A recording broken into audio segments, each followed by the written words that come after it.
So step number 1, decide to develop the habit right now, the habit of focusing on what's right in your world instead of what's wrong.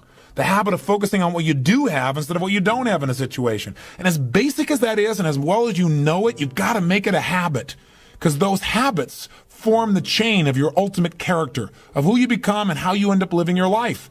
We've got to condition ourselves, because if we don't, we'll go back to the automatic state that most people live in today's society. The way to develop the habit is to go on a mental diet. I did this several years ago. As positive as I was, and I was going through unbelievable pain at the time. I'd had some major disappointments, some frustrations. I felt like I'd given it all. But what turned me around is one day I picked up this book called The 7-Day Mental Diet. It was a little tiny little booklet. And all the booklet really did was, for about 12 of the 14 pages, it challenged me to really see if I could really truly, for 7 days, live my life without one negative thought. And it kept saying throughout the book, now don't just say, yeah, I can do it, and don't just say, I'm going to do it. Think for a while before you commit to this. Don't actually commit unless you're really going to do it for 7 straight days, no matter what. It doesn't mean you don't have a negative thought. It just means that if you have a negative thought, you don't speak it. You set it aside. You forget about it. Or you replace it. If you say something negative, you go erase. What I really mean is this. Or you say, that's not what I mean. Here's what I mean is this. And you immediately focus on something good. It's not that nothing negative ever comes out. It's that you immediately do not allow yourself to hold a negative feeling, a negative thought for 7 straight days, day and night, even when it gets tough, even when somebody disappoints you, even when you get frustrated, even when you give your all and it still turns up lousy. Listen, if all I did was rant and rave on this tape and you didn't listen to anything else I said, but you took on this 7-day challenge, you can't believe what it'll do to your life. Now, I got to tell you, when I first read the book, I thought, wait a second, being positive isn't going to change my life. I got to deal with the real problems around me, those real challenges that are out there. I don't want to just be positive. Somebody says, how's it going? I go, I'm doing great. And they go, why? You go, I don't know, but I just feel good. I don't want to be that way. I want to be real. I want to be on top of things. But you know what? I thought, wait a second. I can be positive about solutions. I can still notice that there's some challenges out there without being negative about it. I can look at the challenges and say, okay, here's what's good about this. Here's how we can use this. Here's how we can turn this thing around. And continue to focus on that. So I took on the challenge for 7 days, changed my life. Now, by the way, one of the keys is you have to have 7 straight days of being absolutely positive. Not one negative thought, not one negative expression that you hold on to. Got to let go of it immediately. If you do not do this, if you're 3 days into it and you do well, and then you have a bunch of negativity, you got to start over. And you know what? After you go about 4, 5, 6 days in a row doing really well, something major negative is going to happen. How's that for some positive programming? But what it is a test to see how committed you really are. I'll tell you something, after 7 days, you feel like a different person. People around you respond to you like you're different as well. All you want to do is establish the habit of noticing what you do have instead of what you don't have. Noticing what's great about a situation versus what's not great. Focusing on solution instead of problems. That's what changes your life. Here's key number 2. Instead of judging yourself and others, decide, remember these are decisions, decide right now to become curious instead of judgmental. But remember, when you find fault in other people, when you start noticing constantly how they've wronged you, how this person is not good enough, or they're too egotistical, they're too proud, or they don't really care about people, as soon as you start judging other people, you just got to remember something.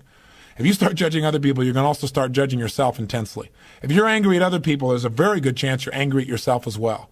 Maybe you need to perceive more and judge less. Maybe instead of finding fault with other people, without really thinking about what they've gone through to be where they are this day, maybe we can get really curious about what's making this person be in the state they're in, or what's the motivation behind this person's anger.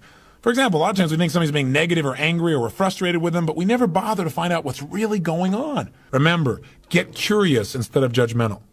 Here's key number 3. If you really want to develop the power of positive thinking as a habit, as a lifestyle, as a strategy for success, then decide right now to find something to appreciate from any seemingly negative person or situation. And develop the habit of giving compliments. See, if you really want to have some more positive feelings in your life, you got to keep focusing on what's right. You got to get curious. And most importantly, you got to find something to appreciate even in the tough times. Because in reality, as we've talked about so often before, the toughest times in your life sometimes provide you with the real resources to change your life. So what we've got to do is find something to appreciate. Not someday when things work out. We got to appreciate where we are right now. Make sure your focus is primarily positive, but at times, at special times that you designate, you're going to say, hey, what isn't working? And allow that pain to drive you to do something that's very positive. That'll change your life. Here's key number 4. Decide not to be perfect. You say, what? I said, decide not to be perfect. One way to make sure you're negative is always trying to be perfect. Because you know what? You're always going to notice you're not. Because you're this thing called a human being. When I talk to my daughter Jolie, and this girl works so hard to be perfect. Everybody seems to love her. She's a straight A student. She wants to be the very best at school. She wants to be the very best at home. She wants to be the very best at Disney. She wants to be the best at everything. And I'm trying to be the best constantly. In the past, she always noticed what wasn't perfect, and that created pain. So you can't do that. You're gonna screw up. You're gonna be negative. Things are gonna happen where you don't follow through on what you know. You're gonna make poor decisions. You're going to say things you shouldn't say, do things you shouldn't do, mess up like you shouldn't mess up. But you know what? When that happens, instead of being negative and beating yourself up and saying, boy, here's another example of me sabotaging myself, decide what you do want. And say, I'm not perfect, but I am good. And what makes me good and what makes me great and what can make me excellent is as soon as I notice I'm not on track, I correct it. And I get better. Your goal each day is to get better, not to be perfect. And that's all anyone can ask of you. If every day you really try and contribute more, be more, and do more than you were slightly the day before, that's all anybody can ask. And if you know you're going to screw up and you don't make it a catastrophe, it's easier to bounce right back up. See, the only way you fail is if you quit. But if you learn something and you expand from it and you make some new decisions that enhance your life and the people you care about, then there is no failure. Don't try to be perfect because you'll never succeed. It was a Tuesday. It was February. We had lost the kids' college savings. There was a lien on our house. Chris was sleeping on the couch. I was unemployed. I felt like the world's worst parent. I felt like I'm just no confidence, no idea how I was going to dig myself out of this hole. The alarm goes off, and it was weird. It was like time suspended. Immediately, as I laid there in bed, I started thinking. I started thinking about all the things that were wrong. I started thinking about the dread that I felt. I started thinking about, another terrible day. I just don't have the energy for this. And then I did something I had never done before. I could feel the doubt close in as I was lying there thinking. I went 5, 4, 3, 2, 1. And I stood up and I was like, what the hell just happened? 5, 4, 3, 2, 1, that's the dumbest thing I've ever heard. The next morning, the alarm goes off. I didn't feel like getting up. Still had all the same problems. I went 5, 4, 3, 2, 1. I stood up. Now that I'm almost 50, when the alarm goes off at 2, or when the body alarm goes off and I have to go to the bathroom, I don't lay there and think about it. 5, 4, 3, 2, 1. I get up and go. Lying there, it's very hard to go back to sleep, isn't it? So a funny thing happened. As I started to use this stupid rule, okay? As I started to use this rule, I'm going to count backwards, 5, 4, 3, 2, 1, if I know I should do something. My whole life started to change. You see, what I'm about to prove to you today is that your entire life is happening in 5-second windows. That the secret to greater confidence, the secret to beating self-doubt, the secret to building that legacy, to being hungry, like Les was talking about, 5-second windows, 5-second decisions. I made myself a promise as I started to beat the habit of hitting the snooze button. I said to myself, look, if I find myself in a situation where I know what I should do, but I don't feel like doing it, I'm going to use this stupid rule.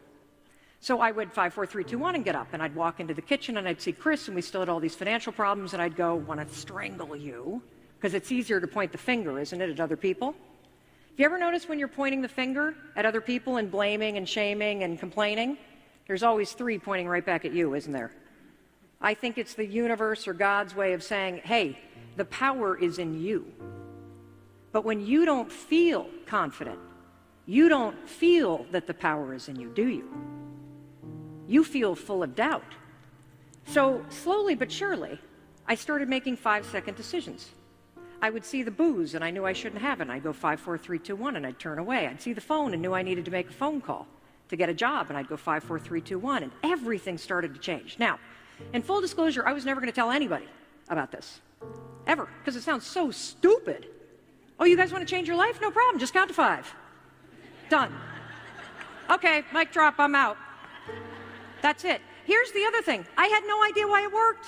I honestly thought like I was a witch. I had figured out a spell. I understood like how to create magic in my head. And here's the other thing. This was classified. This was my stuff. Why would I want you to have it? This was working for me. I suddenly went from depressed, drinking, in bed, in debt, fighting with my husband, to getting up, getting in shape, getting sober for a while. getting a job, getting a radio show, making that radio show syndicate, making more money than I ever thought was possible. How? 1 5-second decision at a time. So I never intended to tell anybody because it was working for me, it was working for Chris. And then I get and I do this talk and I'm having a panic attack and I totally forget where I am. And at the very end, I'm like, oh, by the way, there's this thing called the 5-second rule. Wow. So 2011 was when that chapter of my life started. I walked off that stage, they put that thing online, and it's almost 11 million views strong at this point. Yes. Now, the 5-second rule, for those of you that are wondering, is this. It's super simple. The moment you begin to hesitate, count 5, 4, 3, 2, 1. Do not do it out loud. You will scare people. You'll sound insane. 5, 4, 3, 2, 1. Okay, here, I'm ready to go. Don't count up. You can keep going. You're going to count backwards, 5, 4, 3, 2, 1, and then you got to move, and you got to do this so that your mind doesn't stop. Your physical diet has a large impact on your levels of health and energy. If you eat fresh, healthy, high-quality foods of all kinds and avoid the foods that are bad for you, you'll have more energy, be generally resistant to most diseases, sleep better, and feel healthier and happier. In the same way, your mental diet largely determines your character and your personality and almost everything that happens to you in life. When you feed your mind with positive ideas and information and books and conversations with positive people and audio programs, preferably Brian Tracy audio programs, and positive thoughts, you develop a more positive and constructive personality. You become more influential and persuasive. You enjoy greater self-confidence and self-esteem. Positive self-talk. Speak to yourself positively. Control your inner dialogue. Use affirmations, positive statements phrased in the positive present and personal tense. My favorites are, I like myself. I like myself. I can do it. I can do it. I feel terrific. I am responsible. This is how top people think most of the time. Now, psychologists say that fully 95% of your emotions are determined by the way you talk to yourself as you go through your day. This is called your inner dialogue. It's the stream of words and thoughts and feelings that course through your day like a river going through your mind.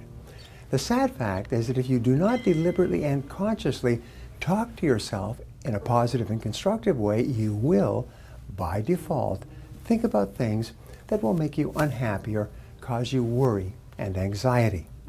Remember, your mind is like a vacuum. It will not remain empty. If you don't fill it with positive thoughts, it will fill with negative thoughts, and you know exactly what I'm talking about. Your mind is like a garden. If you do not deliberately plant flowers and tend them carefully, weeds will grow without any encouragement at all. If you don't think positive thoughts and can take good care of them, negative thoughts will grow in your mental garden without any effort on your part. The second key is positive visualization.